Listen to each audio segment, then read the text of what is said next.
Il finit d'enfiler sa chemise tandis que la tension persistait encore dans la pièce, puis la scène revint à la vieille femme. Taea avait déjà brisé le verre, le bruit sec et tranchant résonnait encore dans l'air comme un avertissement. La vieille dame resta figée, tout son corps tremblant tandis que la peur prenait le dessus. Elle répétait sans cesse qu'on lui avait donné de l'argent, que ce n'était pas une petite somme, et que n'importe qui l'aurait accepté. Sa voix tremblait tandis qu'elle tentait de se justifier, insistant sur le fait que l'argent était trop important pour être refusé. Elle revenait sans arrêt sur le fait que cela profitait aussi à Naeso, comme si prononcer son nom pouvait rendre la situation moins mauvaise. Elle continua, expliquant qu'il était impossible pour Naeso de rembourser une dette aussi énorme avec un simple petit boulot. À ses yeux, c'était la seule solution. Elle disait qu'elle n'avait fait qu'aider, qu'elle n'avait forcé personne, que Naeso y était allé de son plein gré. Mais plus elle parlait, plus elle avait l'air terrifiée, car Taea se tenait juste devant elle, silencieux, le regard froid, sa présence dangereuse. Son seul regard semblait capable de l'écraser, et chacun de ses mots sonnait plus désespéré que le précédent. La scène s'éloigna d'eux pour se tourner vers l'homme qui détenait Naeso. Il laissa échapper un long soupir fatigué, comme si quelque chose en lui s'était déjà brisé. Ses pensées étaient remplies à la fois d'amertume et de désir. Il se demandait à quoi tout cela servait. À quoi servait d'attendre silencieusement que quelqu'un l'aime, d'espérer patiemment ne serait-ce qu'un contact, même minime. Il pensait à tous les efforts qu'il avait faits pour agir comme on l'attendait de lui, à la façon dont il avait essayé de céder, de se soumettre, de survivre avec les miettes d'affection qu'on voulait bien lui accorder. Pourtant, plus rien de tout cela ne semblait avoir de sens. La scène coupa de nouveau. La vieille femme était toujours là, toujours tremblante, répétant encore et encore qu'elle n'avait forcé personne, que Naeso avait choisi d'y aller d'elle-même. Ses paroles sonnaient creux face à la peur dans ses yeux et à la menace que représentait la présence de Taea. Tout autour d'eux semblait lourd, chargé de conséquences désormais irréversibles. La scène revint ensuite à lui. Il se préparait désormais, son expression sombre et déterminée.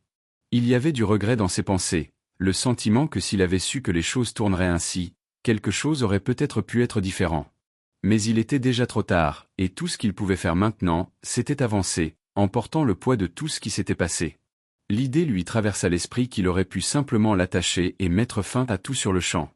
Pourtant, en même temps, ses sentiments se transformaient en quelque chose de bien plus compliqué. L'amour et le désespoir s'entremêlaient au point que même lui demander de venir le rejoindre ressemblait à une supplication. Cette impuissance, ce sentiment d'être sans défense à cause d'elle, était quelque chose qu'il détestait autant qu'il l'aimait. C'était quelque chose qu'elle lui avait appris sans le vouloir, et qui faisait désormais partie de lui. Soudain, le jeune maître apparut et alors qu'il rapprochait son téléphone, après avoir pris un bain, ses pensées se tournèrent vers l'apparence de Naeso. Il ne supportait pas de la voir se promener avec les cheveux attachés en une queue de cheval négligée, cette allure qu'il trouvait désinvolte. Il voulait que cela change, même si cela devait être forcé, car il préférait la voir les cheveux détachés. Il remarqua aussi qu'elle ne portait aucun maquillage, et à ses yeux, à son âge, se contenter d'un visage nu ne suffisait pas. Dans son esprit, au pire, elle n'était qu'une divorcée ordinaire. Mais le fait que le jeune maître soit constamment autour d'elle l'avait rendue confiante, presque trop confiante à son goût. Il tourna même cette amertume contre son propre frère, pensant que celui-ci était d'une autre trempe. À ses yeux, son frère n'avait absolument aucun goût en matière de femme. S'il devait garder une femme à ses côtés, il aurait au moins dû l'emmener dans un salon, faire quelque chose pour qu'elle corresponde à l'image qu'il estimait correcte. Toutes ses pensées s'entremêlaient, révélant non seulement un désir de contrôle, mais aussi une obsession, une frustration et un attachement tordu qui se resserraient autour de tous ceux qui étaient impliqués. Il continuait de penser qu'elle devait être habillée correctement et maquillée, car à ses yeux, elle était loin d'être au niveau du jeune maître. Il la trouvait mal vêtue, les cheveux attachés sans soin, se promenant sans maquillage. Pour lui, tout cela sonnait faux. Il jugeait même le jeune maître pour l'aimer ainsi, pensant que s'il appréciait vraiment cela, alors quelque chose n'allait pas chez lui. Il se souvenait de l'avoir vu marcher avec les cheveux encore attachés, cette image s'accrochant à son esprit. Un soupir discret lui échappa tandis qu'une autre pensée prenait forme. Si personne ne la voulait de toute façon, pourquoi ne pas jouer avec elle à sa manière? Il imagina lui mettre du maquillage, non pas de façon raffinée ou élégante, mais vulgaire et criarde, juste pour voir le regard de l'autre homme s'abaisser puis s'illuminer de surprise. Il voulait voir cette réaction, voulait voir ce salaud abasourdi. Elle comprenait clairement où il l'avait traîné, pourtant elle ne résistait pas autant qu'il l'avait imaginé. Ce n'était pas une fille ordinaire. Il avait pensé qu'elle se mettrait à crier, brandissant le nom de celui à qui elle appartenait, mais au lieu de cela, elle restait calme. Cela changea sa perception d'elle. Il se mit à penser qu'elle se promenait en jouant les modestes et les pitoyables, faisant semblant de ne pas avoir besoin d'argent, juste pour en obtenir davantage à la fin. Dans son esprit, elle essayait de se glisser dans une pantoufle de verre, et il trouvait cela si touchant que cela faillit le faire rire. Puis un autre téléphone sonna, et il reçut un appel d'une autre ligne. C'était son assistant personnel. Un rire s'échappa de lui en écoutant. On lui dit que c'était du bon travail. Il vit une photo d'elle, et désormais, au moins, elle était quelqu'un qu'il pouvait regarder. La dernière chose à laquelle il pensa fut l'endroit où elle se trouvait à présent, si elle était déjà arrivée au club, tandis que sa satisfaction tordue persistait. Sur place, tout le monde demandait d'où elle venait, mais personne n'avait de réponse. Le patron n'avait pas dit un seul mot sur son passé. Il leur avait seulement dit de s'amuser avec elle, rien de plus. Cela suffisait à montrer à quel point elle comptait peu à leurs yeux. Cela donnait aux hommes l'impression d'être de simples subalternes, chargés d'exécuter des ordres sans même recevoir d'explication digne de ce nom. L'un des hommes au hasard pensa à quel point c'était ridicule d'être traités ainsi, comme s'ils étaient jetables. Puis, comme toujours, la conversation dériva vers son apparence. Soudain, ces bavardages relâchés furent interrompus. Quelque chose clochait. Quelqu'un remarqua un étranger et réagit. La confusion se propagea rapidement, les gens se mirent à crier, demandant qui il était et ce qu'il faisait là. Quelqu'un hurla de l'attraper. Au même moment, quelque chose se produisit dans la rue à l'extérieur. L'ambiance bascula en un instant. Les gens commencèrent à courir, le bruit des pas et des voix élevées remplissant l'air tandis que la panique éclatait. Au milieu de tout cela, Taïa apparut. Il se dirigea droit vers le sous-sol, le regard concentré, le corps tendu. Jay l'intercepta, choqué non seulement par ce qu'il faisait, mais aussi par les gants qu'il portait. Jay lui demanda s'il avait perdu la tête, soulignant l'inutilité de retarder seulement quelques personnes alors qu'il y en avait tant à l'intérieur.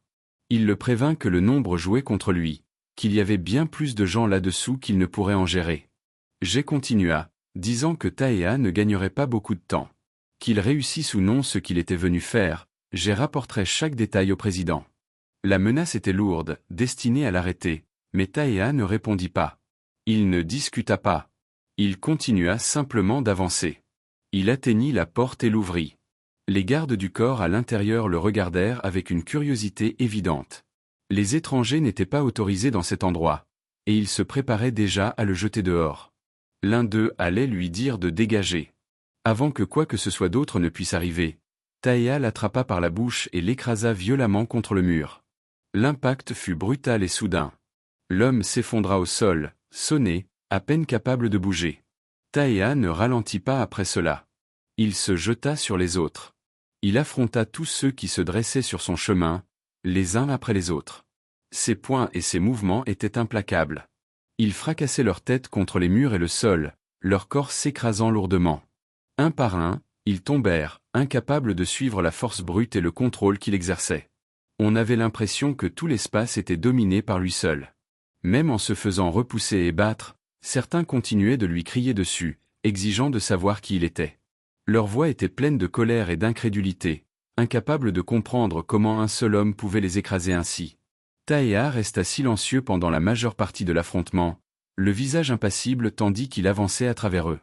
Puis il s'approcha, se tenant au-dessus des hommes à terre. L'air autour de lui était lourd. Lorsqu'il répondit enfin, sa voix fut calme et glaciale, tranchant le chaos. Il dit qu'il était gigolo. Téléphone, ordonnant à ses hommes de lui jeter un chiffon dessus et de l'envoyer à l'intérieur. Il se demanda si elle croyait participer à un défilé de mode, se moquant du fait qu'on lui mette ceci ou cela. Il ricana, se demandant bien qui pouvait se soucier de ce qu'elle portait. À cet instant précis, on frappa à la porte, et Na-Esso fut amenée à l'intérieur. Lorsqu'elle entra dans la pièce, l'un des hommes remarqua qu'elle était enfin arrivée. Un autre, en train de fumer, laissa son regard s'attarder sur son corps. Il commenta qu'on leur avait dit qu'elle était ordinaire, mais qu'elle était plus jolie qu'il ne l'avait imaginé. Il ricana et lui demanda de venir s'asseoir à côté de lui. Tandis que Na-Esso essayait de se couvrir et de respirer lentement, le patron ordonna plutôt à l'un de ses hommes de s'asseoir à côté d'elle. Le traitant intérieurement de pervers, Na-Esso sentit, sous leur regard poisseux, qu'on la dépouillait morceau par morceau. L'un des hommes l'appela de nouveau, lui ordonnant de venir s'asseoir. Quand sa voix retentit, Naeso se souvint des paroles de la femme plus tôt, lui rappelant de faire exactement ce qu'on lui disait et de bien se tenir, sinon tout le monde aurait des ennuis à cause d'elle. En y pensant, elle avança sans même s'en rendre compte. Quand l'homme tendit la main et la tira vers lui, il la qualifia d'obéissante. Il lui agrippa l'épaule et lui demanda comment elle avait pu se retrouver dans un endroit pareil. Il se demanda qui elle avait pu contrarier à ce point pour que cela lui arrive. Puisque les choses en étaient arrivées là, il lui demanda de leur confier un secret, disant qu'il se tuait à la tâche sans même savoir qui les avait envoyés. Un autre homme intervint, suggérant qu'elle avait peut-être déplu à la patronne. Il lui demanda si elle avait été une maîtresse, ou si la famille du jeune maître l'avait forcée à rompre et qu'elle avait refusé parce qu'elle l'aimait. Quelqu'un d'autre éclata de rire et demanda au patron s'il ne regardait pas trop de drama, plaisantant sur l'année dans laquelle il vivait. Le patron jura à voix basse, disant que c'était toujours le même monde misérable où l'argent pouvait tout acheter. Naeso murmura pour elle-même qu'elle ne voulait pas de ça, répétant ces mots doucement, comme si elle espérait qu'il puisse changer quelque chose. L'homme à côté d'elle l'entendit et la regarda, lui demandant ce qu'elle ne voulait pas. Il remarqua que si elle ne voulait vraiment pas être là, elle pouvait essayer de s'enfuir, puis lui demanda si elle savait ce qui se passerait si on l'attrapait. Un autre homme intervint, lui demandant pourquoi il lui faisait peur, soulignant qu'elle avait l'air sur le point de pleurer et lui disant d'y aller doucement. Le premier répondit que même s'il ne faisait qu'obéir aux ordres, la situation le mettait mal à l'aise. Il tendit un verre à Naeso et proposa qu'il boive. Voyant sa posture raide, il lui demanda pourquoi elle semblait si figée, puis lui ordonna de verser le verre.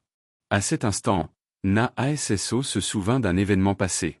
Elle se rappela un client qui lui criait dessus, lui demandant si elle n'entendait pas lorsqu'il lui ordonnait de servir un verre. Il s'était plaint que si c'était ça, le service, elle n'était même pas capable de faire le minimum. Dans ce souvenir, Naeso s'était forcée à élever la voix et à s'excuser, disant qu'elle ne pouvait pas répondre à ce genre de demande et lui demandant d'arrêter. Elle se souvenait aussi du regard satisfait des propriétaires face à la scène.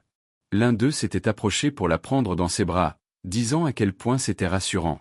Elle était restée silencieuse, tout gardant pour elle, comme toujours, et avait été heureuse d'entendre le propriétaire dire qu'elle avait l'air plutôt détendue ces derniers temps, lui répétant de dire ce qu'elle pensait. Ce souvenir en fit surgir un autre, Taea lui disant de dire exactement ce qu'elle pensait, et même de se mettre en colère si nécessaire. Naeso lui avait demandé comment elle pouvait faire ça quand il s'agissait d'un client. Taea avait plaisanté en disant qu'il pourrait peut-être discipliner le client à sa place. Elle se souvenait l'avoir fait taire d'un regard, lui disant qu'elle ne pouvait pas se permettre d'avoir des ennuis aussi facilement.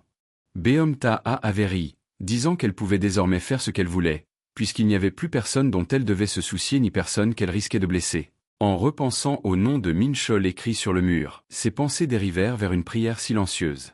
Elle souhaita que ce nom disparaisse, espérant que l'espace soit rempli de mots parlant d'elle, plutôt que de lui. Elle se rappela les paroles de Taea, lui disant de se placer elle-même en priorité, pour une fois, et de se concentrer sur ses propres pensées. Ces mots résonnaient dans son esprit, ne penser qu'à elle-même et faire ce qu'elle voulait vraiment. Tandis qu'elle restait là, perdue dans ses pensées, l'homme lui demanda pourquoi elle regardait autour d'elle sans rien faire. Il lui demanda si elle comptait verser le verre ou non. En réponse, Naeso repoussa sa main et lui dit de le verser lui-même. L'homme sembla surpris et lui demanda ce qu'elle venait de dire. Naeso répéta calmement qu'elle lui demandait de se servir tout seul. Elle lui demanda s'il n'avait pas de main pour le faire lui-même. Son ton resta posé, même lorsque la pièce réagit. La scène se déplaça alors à l'extérieur, où Taea s'était déjà débarrassé des gardes, les neutralisant un par un, leurs corps étendus comme morts. En avançant plus loin, il remarqua que l'endroit était bien plus vaste et ouvert qu'il ne l'avait semblé de l'extérieur. L'agencement était déroutant, presque labyrinthique, et il semblait y avoir plusieurs étages enfouis sous terre. Alors qu'il progressait, une voix féminine l'interpella soudain, lui demandant qui il était. Elle dit ne l'avoir jamais vu auparavant et se demanda s'il était nouveau. En remarquant le sang sur la main de Taea, elle sourit avec compréhension et dit qu'il devait être la recrue dont tout le monde parlait. Elle lui demanda ce qu'il regardait et ajouta que les gars de son organisation étaient tous stupides, se perdant toujours quand ils venaient ici. Elle lui dit de la suivre, et Taea obéit, mordant son gant tandis qu'il marchait derrière elle en silence. De retour dans la pièce, Naeso fixa droit devant elle l'homme qui lui faisait face. Les hommes de main éclatèrent de rire, disant que c'était bien envoyé. Ils se moquèrent de lui en répétant ces mots, le ridiculisant pour s'être fait demander s'il avait des mains.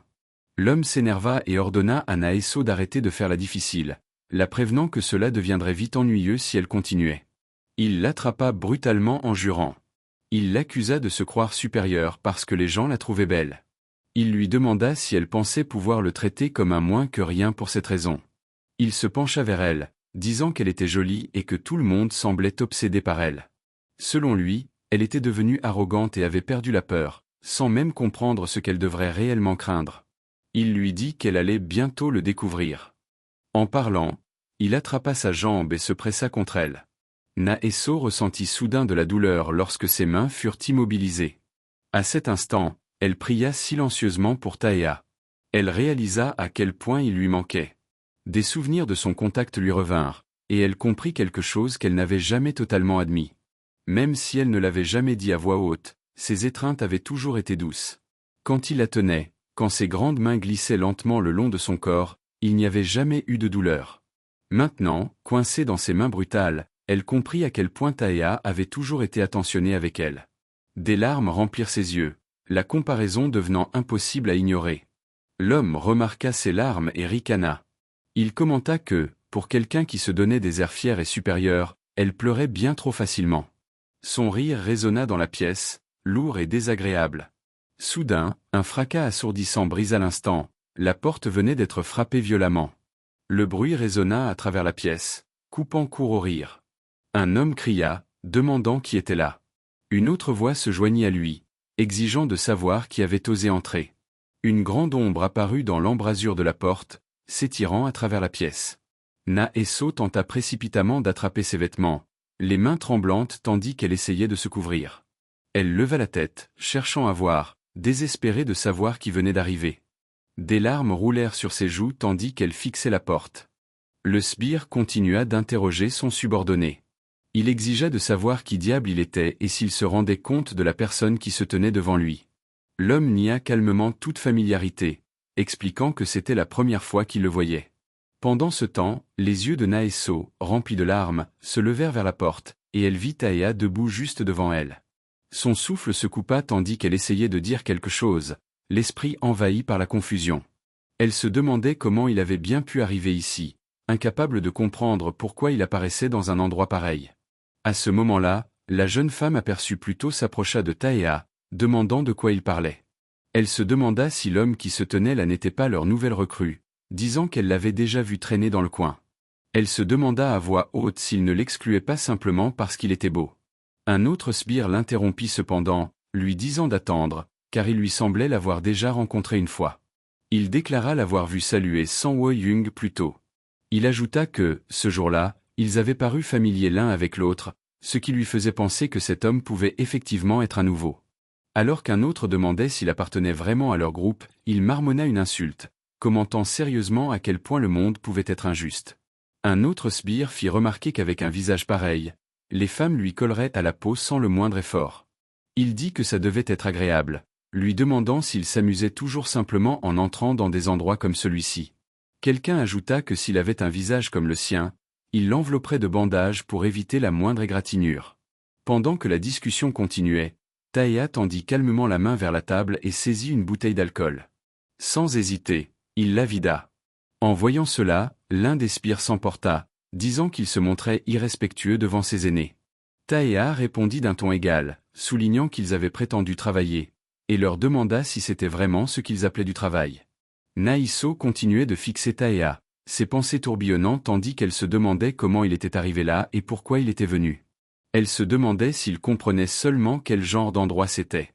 Elle se souvenait de la façon dont il se faisait souvent battre et peinait à se défendre, tout en faisant toujours de son mieux. Au moins, il l'avait toujours fait pour elle. Cela rendait encore plus incompréhensible le fait qu'il soit venu dans un lieu aussi terrifiant. Elle pensa que c'était une bonne chose qu'il ne l'ait pas contacté, surtout depuis que son téléphone avait été détruit. Il ne savait rien de ce qui s'était passé, exactement comme elle l'avait souhaité. Elle croyait que cette misère l'avait épargnée, et cette pensée la fit frissonner. Tandis que Naeso tremblait, elle se demanda comment elle pourrait se sortir de cette situation et le faire sortir sain et sauf. Elle se demandait ce qu'elle devait faire. Le sbire à côté d'elle la regarda et ricana, lui demandant ce qui n'allait pas et si elle se décidait enfin à bien se comporter. Comme Naeso essayait de verser de l'alcool dans un verre, Il remarqua que, juste parce qu'un homme plutôt présentable était apparu, elle agissait bizarrement. Il ajouta d'un ton négligent que les femmes étaient toujours comme ça. Puis il lui ordonna de verser correctement le verre et de le remplir avec tout son amour. Na-eso obéit, tandis qu'un souvenir lui revenait. Elle se rappela un moment à la maison où Taea avait dit qu'il allait lui préparer un verre. Elle l'avait arrêté, disant que ce n'était pas comme si elle n'avait pas de main, et pourtant Taea l'avait nourri lui-même. Elle se souvenait lui avoir demandé s'il avait toujours été aussi doux, ce qu'il avait nié avec désinvolture. De retour au présent, Naïso sentit que parce qu'elle l'aimait, elle voulait tout faire pour lui. Il était la personne qui comptait le plus pour elle.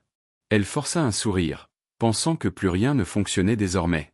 Ses sentiments s'alourdirent lorsqu'elle réalisa qu'elle l'aimait toujours autant. Elle finit par appeler Taea, le suppliant de l'aider. Son corps tremblait tandis qu'elle pensait qu'il ne pouvait plus continuer ainsi, croyant qu'ils devaient finir malheureux ensemble.